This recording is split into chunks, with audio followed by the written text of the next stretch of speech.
Hello, everybody, and welcome to the Are You Screening podcast. I am your host, AreYouScreening.com's own Mark Eastman. And with me, as always, is co-host extraordinaire Shane Leonard. Hello. And this week, Fantastic Four, finally, because, going back, I realized that for like 3 months, we kept saying Fantastic Four comes out next in 2 week. weeks. I think it's here. Yeah, whatever. right. Oh, man, that's so funny. So, yeah, Fantastic Four is finally here to save the Marvel Universe. Yeah. And we're also going to look back a little bit to The Amateur, which we did not get to while it was in theaters. It's now available like on Hulu. I think it's It was Hulu. right? Yeah. And like Hulu, like for free. Right. Not like it's on Amazon. And what I mean by that is that Yeah. you can buy Right. it. And it's Rami Malek. It's not that long ago. No, And I don't really have any news. I will just say, if you're here, go check out our trailer reaction that we just did for what is it? One Battle After Another. One Battle After Another. Paul Thomas Paul Thomas Anderson Anderson. movie that's coming out with Leo DiCaprio. Go ahead. I was just going to say, I guess, like, it's not like there's a bunch of news, except people are dying all over the People place are in dropping Hollywood. like flies. Ozzy, It's Malcolm insane. Jamal Warner, Hulk Hogan, Yeah. like, and there are more. Like, it isn't just the rule of three, or they're on the next round of three already, and I don't know. It's Last a week little was rule of three for me. Yeah. And then maybe a new three has started. and not that we have to talk about that, but that's really That kind of freaked me out because Malcolm Jamal Warner died, and oh my God, who's the other one? Hulk Hogan. No, Ozzy Osbourne. Ozzy Osbourne. Yeah. And the two of them, I heard about on the same day. I'm not sure if it happened on the same day, but it was like one day. Yeah. And I'm like, oh God. And then the next Right. day it was Hulk Hogan, and I'm like, Yeah. it's just So- freaky. And I'll tell you because it's the weirdest thing, and we'll get my wife involved in the show. Yeah. Okay. But That'll be fun. every time two people die, Oh. my wife is like, who Right. the hell? And damn if it's not always somebody. Yeah. Yeah. And, not that we need to talk about But that anyway. because we're totally not, because Right. like, that's not our thing. But the Malcolm Jamal Warner one was horrible, and I'm so conflicted. Yeah. Because it was, I don't know all the details. I so don't think that I know what I'm talking Right. about. Don't come here 'cause- for the 'cause news I on don't, this. right? But apparently he died like basically saving his daughter, like Yeah. holding his daughter up in the whole thing. Yeah. And I'm just like, can we not swim in the Costa Rican Ocean where there are rip currents? What if we just didn't do that? Yeah. It's just the number of people Yeah. who are famous Right. in, let's say, like the last 10 years, Yeah. who have died in the ocean, like swimming, Right. and some weird thing happens, or Yeah. whatever. And I'm just like, man, I feel like, and how many non-famous people that you never Right. hear about Right. are doing, unless you live Caught in a there rip- or whatever. yeah. But I mean, Jesus, it's just so horrible and awful that it's Yeah. like I feel like that could be avoided. But Yeah. Anyway, But anyway, that small distraction, that's the only news I can think of aside from the South Park making everybody mad in Washington and Yeah. Paramount going forward with their deal. And, maybe we're not supposed to say awful things about studios, but yeah, I I'll mean, do that off It's air. it feels like nobody will, just marketing of TV shows and movies and everything. Yeah.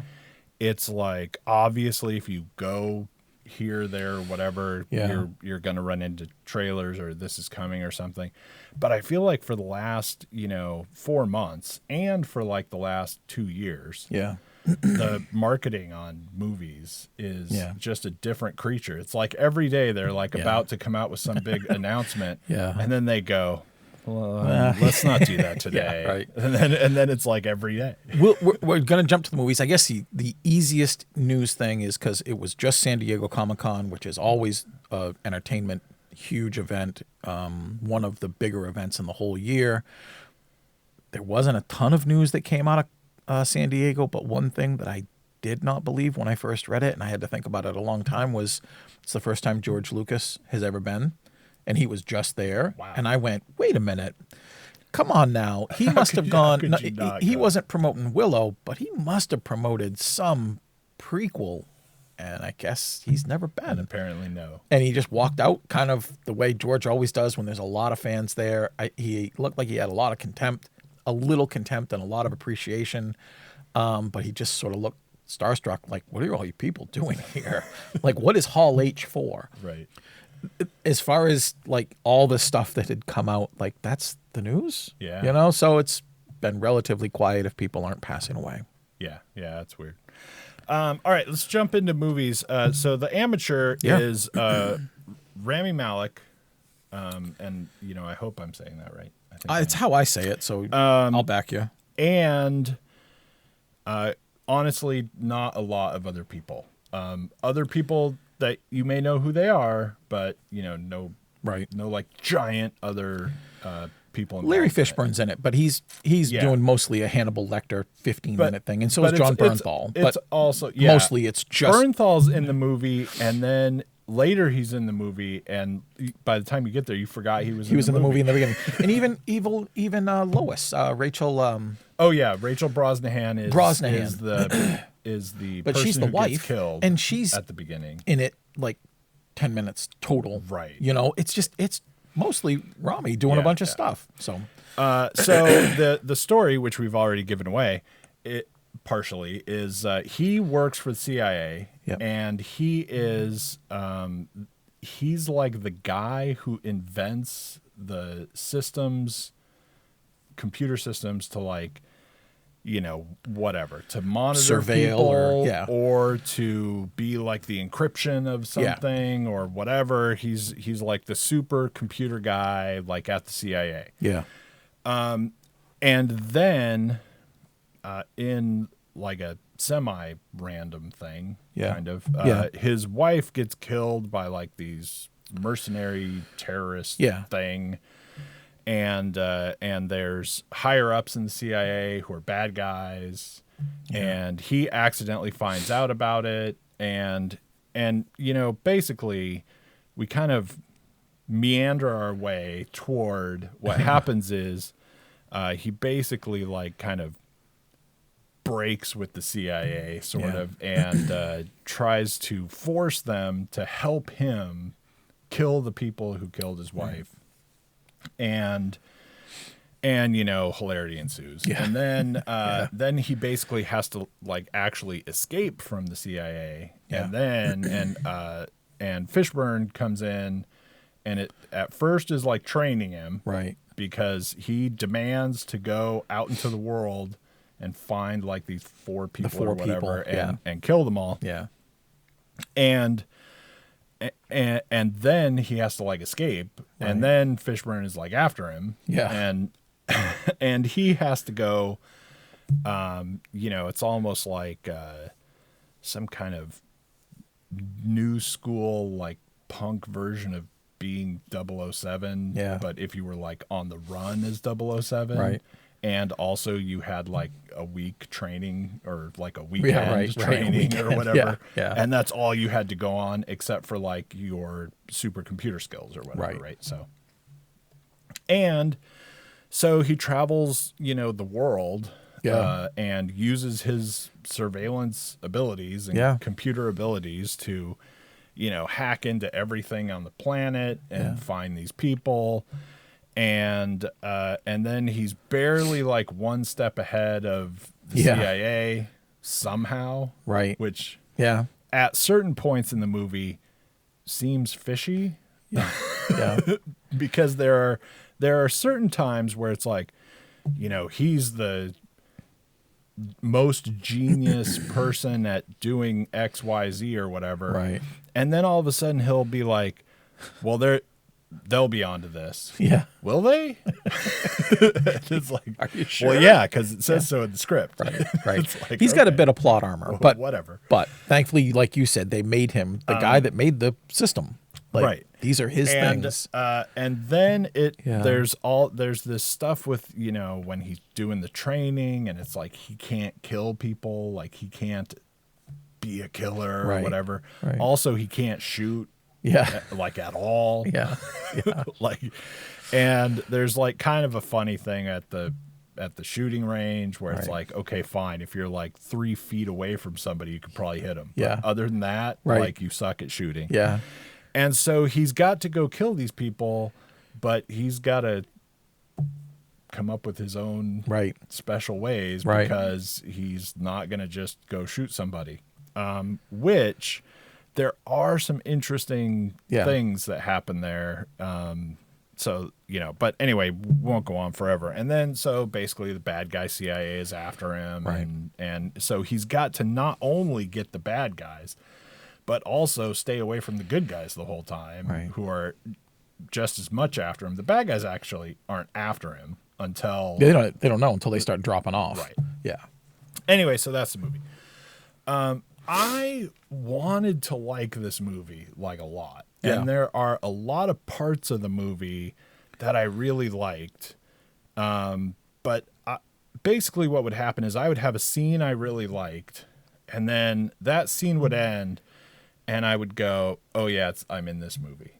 And then I'm like, but, I mean, this movie ain't that great. So, like, overall, you know, like, overall, I do and don't like the movie because parts of it are just a little too screwy. Yeah. And even though nothing interesting happens that you have to suspend disbelief. Right. There's not like a thing where you go, that couldn't happen, you know. But the whole thing couldn't happen. Like, if the that's whole thing is making me suspend disbelief. And not only is the whole thing making me suspend disbelief, it keeps telling me that it is. It like, because you're sitting there going, this guy wouldn't do any of this stuff, or he's not actually that guy, or whatever. And the movie keeps going, this guy wouldn't do any of this stuff. And I'm like, wait. Right. What? Anyway, so at the end of the day, I still kind of liked it, and it's fun and interesting at times, but the most I could give it was a 6. Yeah. I think it is. I think it's like just barely above average. Yeah. There's a lot of stuff going on with it that you kind of have to sit through that you feel like, I don't want to sit through this. Yeah. But there's a lot of fun, and in the end, it all kind of balances out to like a 5. Yeah. But it's like a little better than that. So I gave it a 6. I'm not a big Rami Malek fan. I'm not against him. I don't root against him the way I do some people who I just loathe. But he's in such a weird spot, and I mean, he knows it. Like, if he's not playing Freddie Mercury because of his size, he's just a wiry small guy. Right. He's not going to be able to play John Cena roles. He's not going to be like if they remade a bunch of pirate films and Orlando Bloom is not available, you get the wiry, talented guy. Sure. He's talented. He's just not an action star. So when I started watching this, I had the same feeling. I'm like, man, I'm just sort of curious about the trailer. But as I started watching it, I was having fun. Yeah. It's just a weird, surprising, not like an 8 or a 9 out of 10 fun, but definitely at the height that I was having fun with it, I was like, this is an 8 for sure right now, but it can't be because of some of the mistakes that they just keep making, and because of some of the limitations that they obviously are like, we can't have anyone do this, so we're going to plot armor you through it. Right. 6.5. You know, I almost gave it a 7 because 7 is our famous sweet spot. That's a landing strip that's really wide. It would have been the low 7 for me, not anything else. But I just had fun. Even the weird, nonsensical things that sort of John Bernthal does, the relationship that they really try hard to explain them having, which is believable enough. Yeah. In a comedy, that would have been the Melissa McCarthy character going with the Jason Statham one, you know, and you saved my life, so now you're my little pet, you know, that kind of thing. The Larry Fishburne stuff both cracked me up, and I loved every scene that they were in, even the ones that are stupid. I enjoyed them together. I thought Rami did a really good job, and it's a remake of a there's an early 80s film that's the exact same movie. You know, there's I mean, it's not Jan Michael Vincent, but back then it would have just been some guy whose wife dies and he's a CIA guy and he wants to go get him, right. you know, and it's just sort of like this thing. I don't remember ever seeing it. But at this point, I don't feel like I need to go see a better version of this. This is perfectly fine. Yeah. You know, this is Greyhound bus, airplane, perfect. Right. Just watch this and stop and have your meal and you'll be all set. But it's pretty surprising in places too. Right.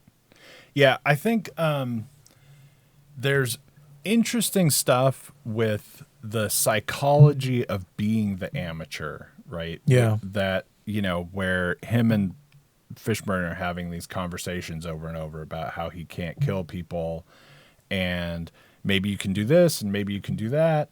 And Fishburne's like, you can't teach me to code and I can't teach you to do what I do. It's just not going to happen. Yeah. You're going to get there and it isn't going to happen. Like, you just can't do it. Yeah. And on the one hand, you know, that feels like something that could be really interesting, except every time they get a chance to do something with it in this movie, they just suddenly do something else. Yeah.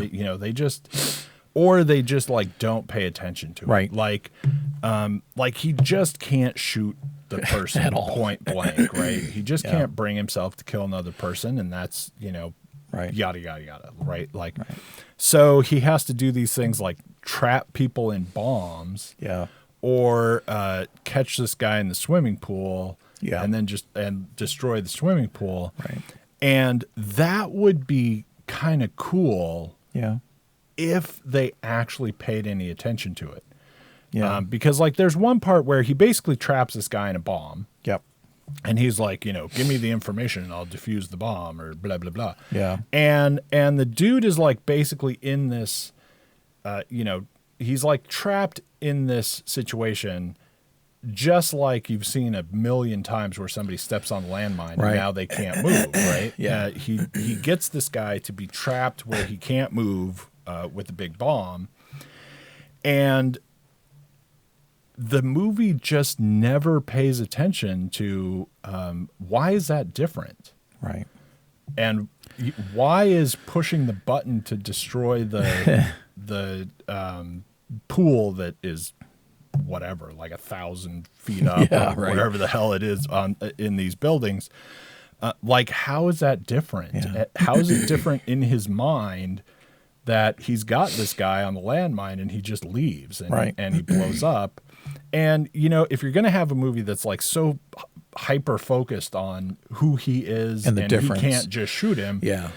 you know, throw me a bone at least of Right. something being different, because, you know, I feel like after the first guy, maybe Might be he'd warming up to go, it. maybe he'd go, well, wait, that's not different. Right, that wasn't so hard. Shoot him. Yeah, that was a lot easier than I thought. Yeah, it might have been funny if Larry Fishburne had just been like, "You ever play Call of Duty? Like, do you ever get anybody?" Just think of it like that, you know. At least the one thing that I did appreciate is at least when Rami Malek goes in, excuse me, and Larry Fishburne gets the assignment like he's been punished. He's like, I gotta teach this guy everything in like and he's like, just do it for us, please. And it makes sense in the film. I'm abbreviating a bunch. But I kind of appreciated that they didn't make him any better than he was. Right. That they literally didn't say like, well, with CIA training, I can make you at least better than the average person in 3 weeks. Right. Like, it doesn't even pretend. Right. And Larry Fishburne knows from the start, and later even has a great line where he's like, you surprised me, Charlie. Like, that's really rare. I'm really good at reading people. But I actually had a good relationship with that story, which is like, these are his limitations. He just can't fly. Right, So right. make him go wherever he needs to on foot, that kind of thing. And most of the time I thought it worked well enough. Some of it's pretty convenient.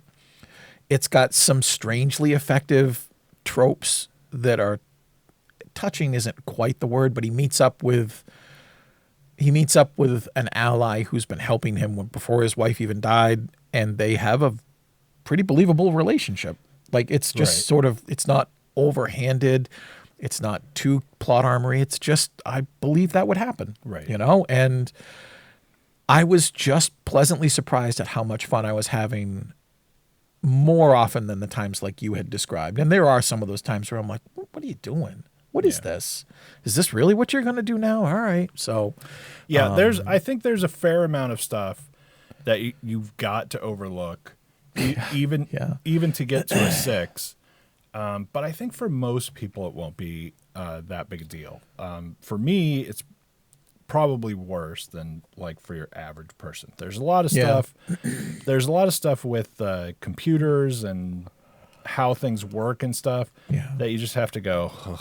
I mean, there's stuff that happens in the movie that is computer like nonsense. Yeah. Because how do computers work? Well, it's all magic to me. You just let's just say it's all magic. Clickety-clack, or like, it's that kind of, it's like a branching off from that like silly trope where somebody's hacking something, so they're nonstop typing. Oh yeah. And it's like the countdown is going, and if only I can type fast enough to blah, blah, blah, blah, blah. I have to beat the other system or whatever. Those are awful. But there's some stuff that's computer related that's a little weird. One of them that I thought it's kind of funny, like I almost kind of laughed a little bit when it finally like broke, because he is blackmailing the CIA guy because he's like, I have all this stuff and it's all going to go to the press and all this stuff. And so they let him leave because maybe he does. Right. And then they're all, okay, let's find out if he really made it out of the building with anything. And then in the end, spoiler, spoiler alert, it turns out he didn't, right? And he just pretended he did. He went through all the steps to pretend that he got out. Right. And I'm like, yeah, listen, man, he invented all the systems that you're using to try and prevent him from getting out of the building. He couldn't have actually got out of the building? Bull. Right. But wait, because it has to be fake so that we can chase him. Right. So, and then you go, ugh. I mean, that's just... Yeah. That's fine. We need to have the rest of the movie, and we want to chase after him, and we can't chase after him if he really has the stuff, or whatever, right? But but there are, that and similar things that are a little goofy. Rami Malek is at times not particularly believable, not because of him, but because they want him to have so many limitations and also do so many things. And be capable, right. That, like I said, I keep saying I have to suspend disbelief because he's not that guy. And the movie keeps going, he's not that guy. And I'm like, that is not a refutation to me not being able to believe that he's that guy. And it's like on and faints within faints and everything is everything. But it is a little trying. Yeah. In certain moments, but it's really fun. It is. It's a weird concoction of good enough. Yeah. And then over good enough. Not great, but just good enough. Right. The scene where he's trying to escape from Larry Fishburne in a German or foreign land, like a series of nightclubs, and Larry's just walking after him like Michael Myers. He's like, dude, just stop running. We got to talk. And when he's running through crowds, and I'm like, are you like 5'3", 80 pounds? Like, you wouldn't be pushing through a crowd. You'd be ping-ponging off the crowd. Right. But when he does have this conversation, I think it's actually in the trailer. So it's the pool scene. It doesn't give anything away. But he's just like, I've just been hearing all my limitations. Did you never account for the things I'm good at? Right. And then suddenly the world is blowing up around him. And Larry's like, son of a bitch, like, you sneaky little rat. Right. I like that. I liked it way more than I thought it was going to. Yeah. So my feeling about it when I just watched it was like 8.5. And then I was like, no, come on. You're just happy that it wasn't bad. Right. So I would definitely, I mean, we'll say this at the end, but definitely go watch that. That's an easy, good, fun 2 hours. Right. Okay. So go check that one out. All right. Fantastic Four. And, the big one. Whatever. We have to get serious about the Fantastic Four. Oh, okay. So the Fantastic Four, and I'm not even going to go through a big thing because you know what the Fantastic Four. And honestly, you might not know what it is. Maybe you don't really have a good understanding of who the Fantastic Four are because you're going to the superhero movies because now we're at a place where you just go and you don't care if you know who they are, and it's like Guardians of the Galaxy, right? Yeah, right. No, that's a good point. I'm sure there are a lot of people who have heard of the Fantastic Four. Yeah. That doesn't mean they know anything about who's who and what's what. And, you know, I mean, they're fighting Galactus. Do you know who that is? No. So it's like the movie starts 4 years after they got their powers by going into space, and it's like reunion time. And so we're watching what happened before in these like little retrospective montage moments and everything. So we learn all about who they are. And then, you know, Silver Surfer comes and they have to go figure out what's going on, and hilarity ensues, and Human Torch and Bendy Man and Invisible Woman and whatever. And there you go. And then we're off to the races and trying to figure stuff out. The movie starts out, I think, really, really good, but then slightly goes on too long with it. But it's this cool, like, not quite the 60s. Right. Because it's the 60s, but we're also clearly in some different world. Yeah. Because some things are different. They have things that you're like, what the hell's that? Right. And it's like, and for me, I think it was really cool and it was really well done. And they've got like these, you know, it's old 60s looking like TV. And they've got like the ABC logo. Like really old. And all that stuff is fun. And, you know, everybody's house is like 60s out, like crazy. Like and a lot of that was really cool. I just think they kind of milked it a little bit. But for me, it was really a lot like Fallout, like the game. Yeah. Because it's the regular world, except, whoops, there's like all these slightly different things, and things look different. They go into Times Square, and like there's a bunch of screens that have like TV frames around them, like all up the buildings and stuff. So anyway, that's basically like the plot, and I won't jump into like everything that goes on before I give out my rating. I really liked this movie. Yeah.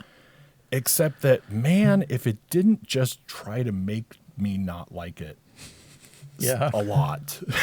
You know? And there were a lot of things that I thought were very weird, and we'll get into that later. But I really thought, like you just said, if there was ever something for me to just comfortably land in that 7 giant strip, this is pretty much it. Yeah. There's a lot of things I liked about it, and there's a lot of things I really super didn't like about it. Yeah. But it didn't take itself very seriously. It was just a bunch of fun. What it was after was being really fun. Yeah. And it was like, did it really nail that? Not quite. And plus it had irritating stuff, but it was good enough for that. Yeah. So I gave it a 7. That's pretty good. I was off on that. You not gave much. It was a million miles better than Superman.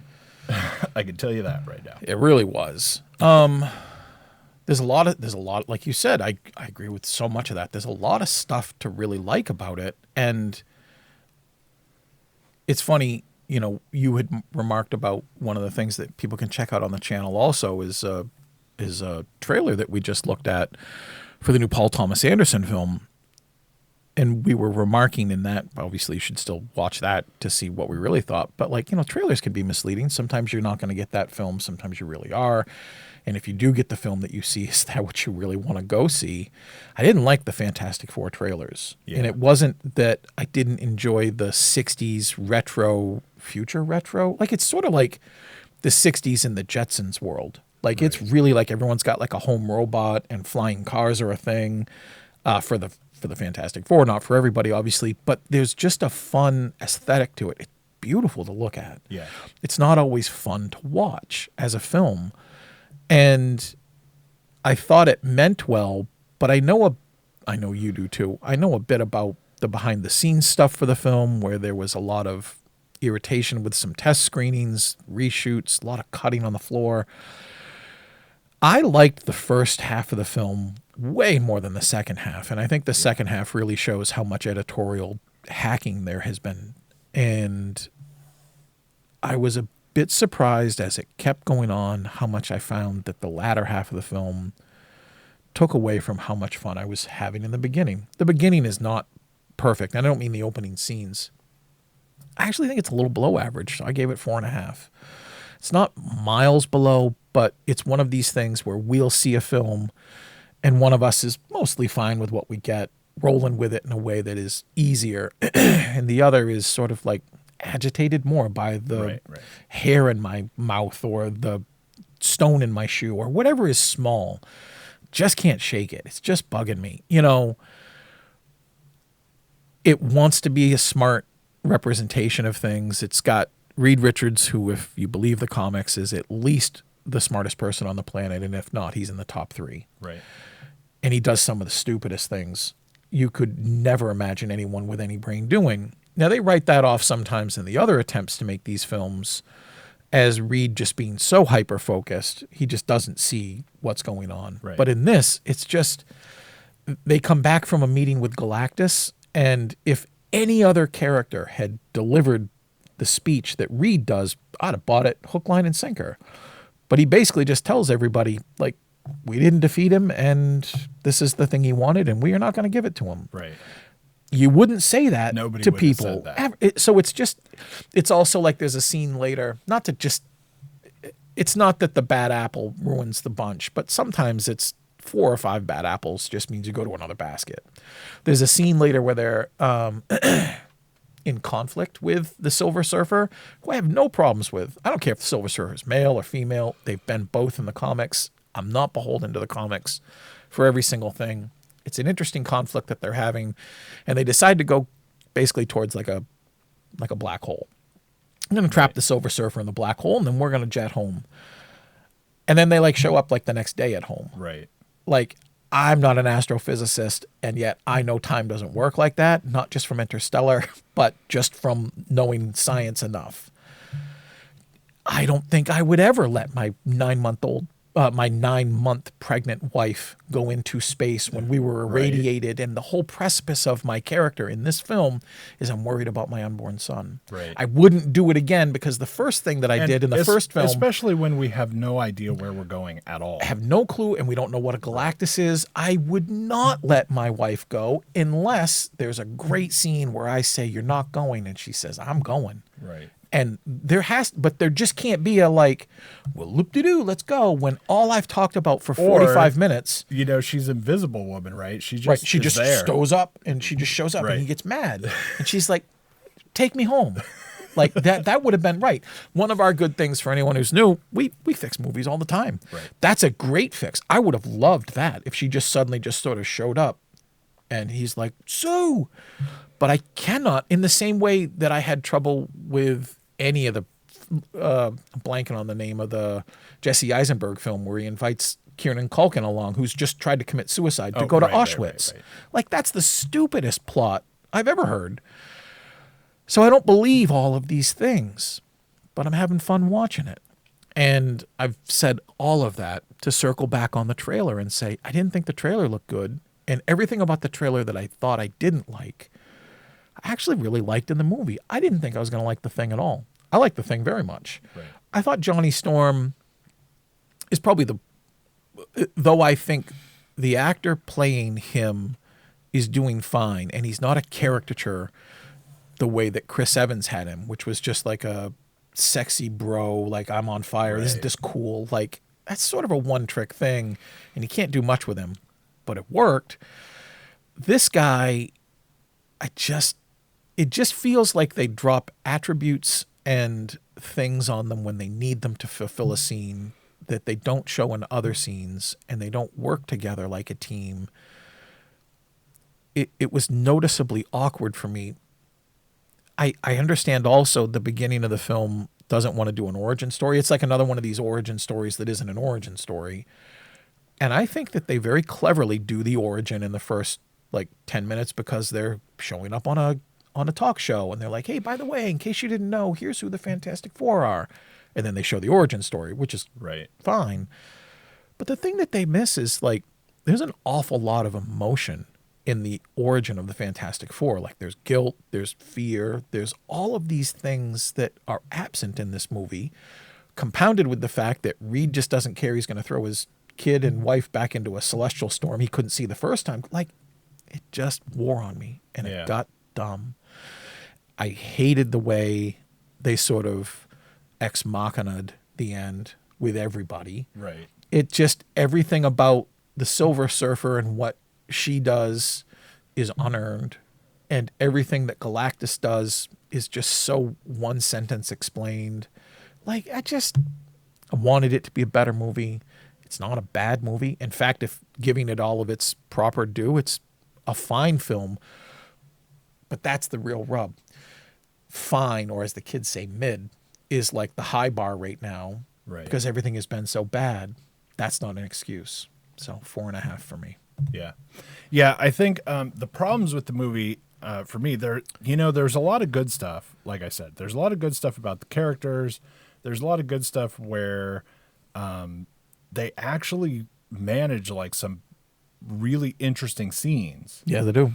And the problem is those scenes are great and don't feel like they're completely in this movie. Right. Because the rest of the movie is not doing what those scenes are doing, like, at all. They're very, like, we slam on the brakes and go, okay, now watch this scene. Right. And you go, all right, that's do more of that. That's a pretty good scene. Yeah.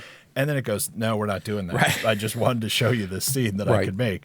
But, among the problems for me, anyway, is I thought this was a perfect opportunity. We're going, boom, it's Fantastic Four. Somehow, in the next couple of years, the Fantastic Four is going to be the Avengers movies that everyone is in. Right. Like there are 2 Avengers movies coming up back to back. Yeah. That absolutely everyone who's ever been in a Marvel movie is in these movies, right? Yeah. But so we're going to get the Fantastic Four there to like clearly giant problems or whatever that we're going to have with the Avengers. I thought this was the perfect opportunity to have a Fantastic Four movie where we didn't have to be fighting Galactus. Right. Where we could have just been, let's have like some, mid-range problem. Right. So, like every movie has to be more and more. And I say this like every movie. Yeah. But God, it grates on me Yeah. so much. Yeah. And not only do I think that's bad because it's just boring, Yeah.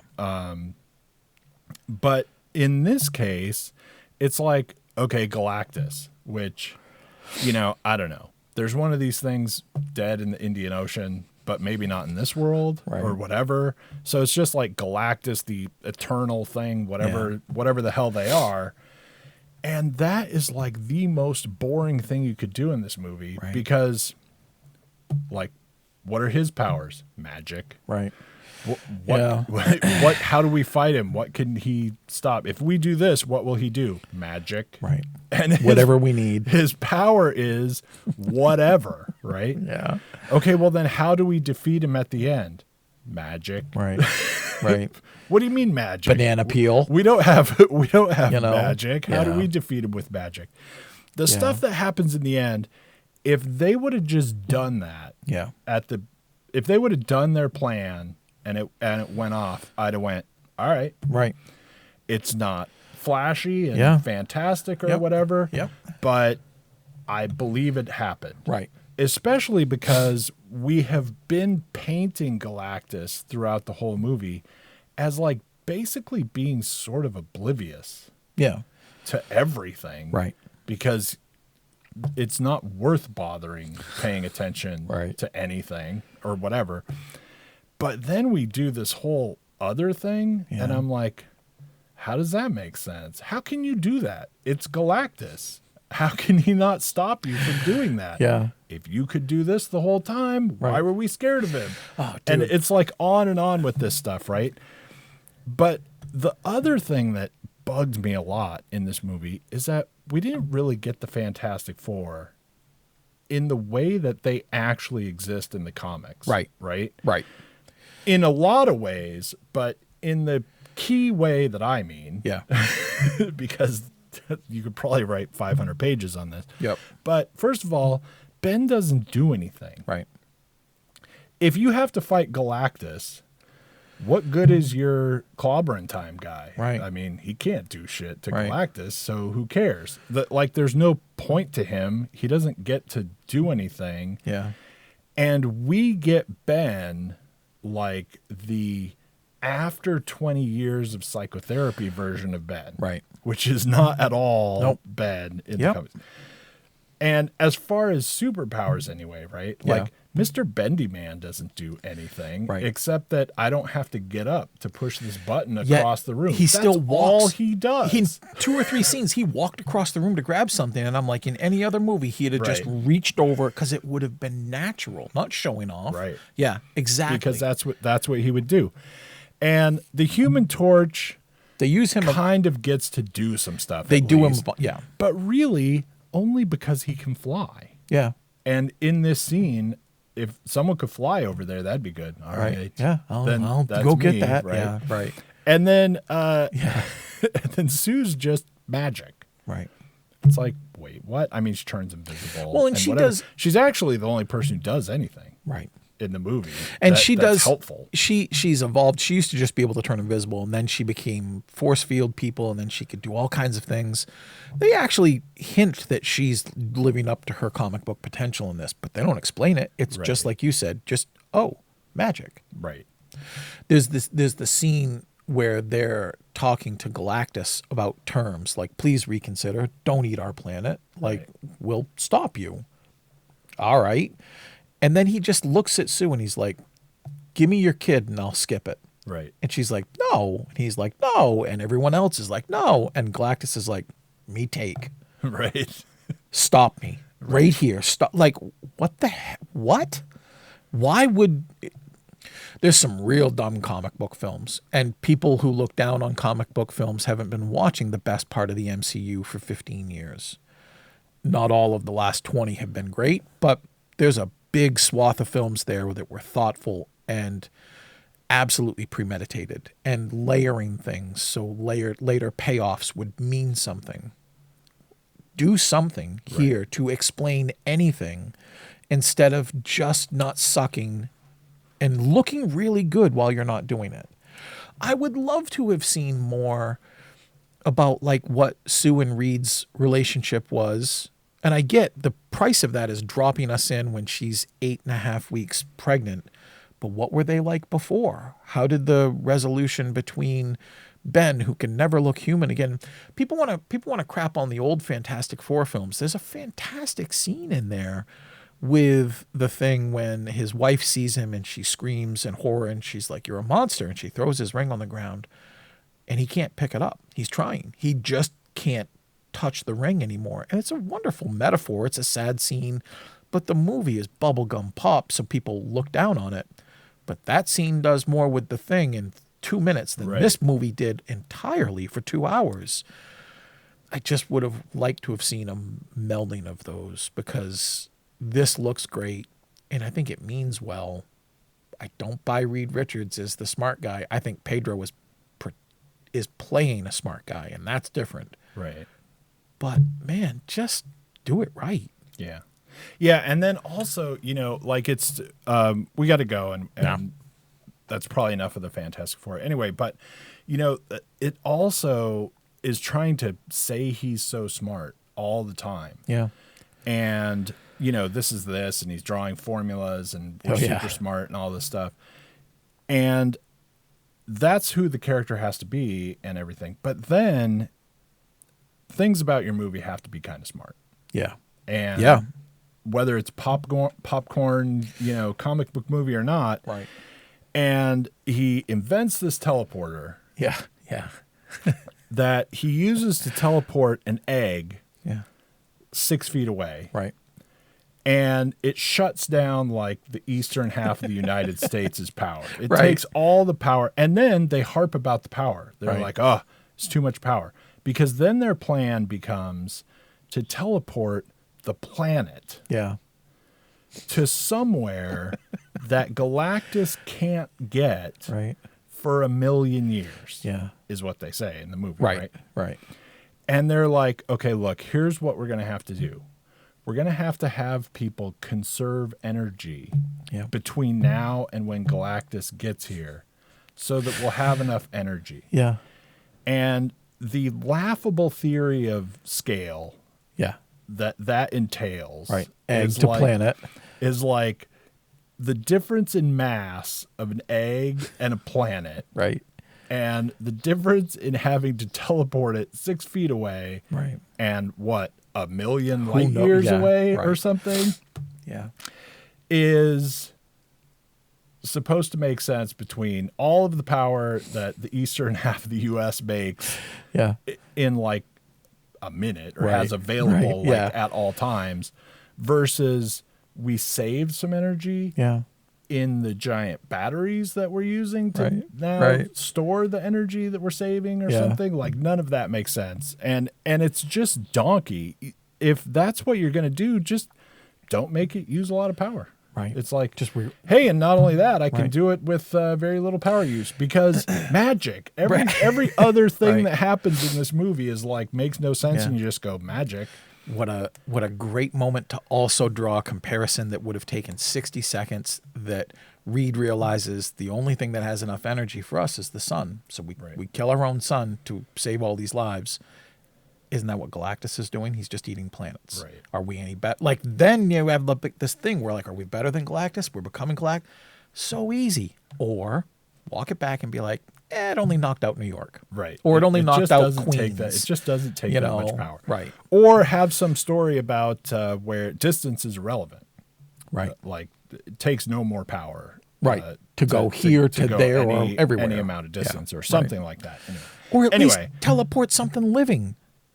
And prove That that it's works, not right. backwards, or it comes through with its feet where they're supposed to be. That it's not a pile of goo. Like, let's right? just, didn't you watch The Fly? Like, I know what Goldblum did and had to do. Like, come on. Yeah. Anyway, but Dumb. there's too much stuff that you have to look over. Yeah. Even not apart from nitpicking electricity or whatever. But Galactus really, Yeah. really kind of threw me to where the Yeah. last parts of the movie, you know, Yeah. do really kind of stumble, especially because, like I said, he's magic, and at the beginning parts of the movie, he's basically omnipotent. He Yeah. can just do anything. But then all of a sudden they run away from him and they start getting away. And he doesn't just, you know, mind grab Right, just them move or some- yeah, whatever, right. because he can do anything. Right. And then all of a sudden he gets to Earth and it's like, ugh, I stumble. Yeah. And you're like, what? I want to see you jump once. Just leap to the building and grab the kid. Yeah, it's very weird how we have God. the character that's there, and Yeah. the character is like whatever character we need. And it's like they storyboarded this, and they're like, I don't know, like Godzilla's over there, and Yeah. but call him Galactus. And God, then there's we a push great- him. It's like so goofy. There's another great movie moment in the Jessica Alba film where they're running tests on the Human Torch, and he's in the containment room, and he just gets so hot they blast him with stuff to cool him down. And she says, "You were burning hotter than the sun." Right. Hey, that's what'll power my egg machine. Let's put a couple transistors on Johnny here and just go, you know? Yeah, sure. All right. Anyway, it is a lot of fun, though. I recommend you go see it. It's just, you Yeah. gotta kind of take it with a grain of salt. Yeah, I agree. Anyway, we got to get out of here. Thanks for tuning in. Please, you know, subscribe, rate us on iTunes, and leave a comment on YouTube, and Right. whatever else there is to do. All the things. And tune in next week. We'll see you. Thanks. Bye. Bye.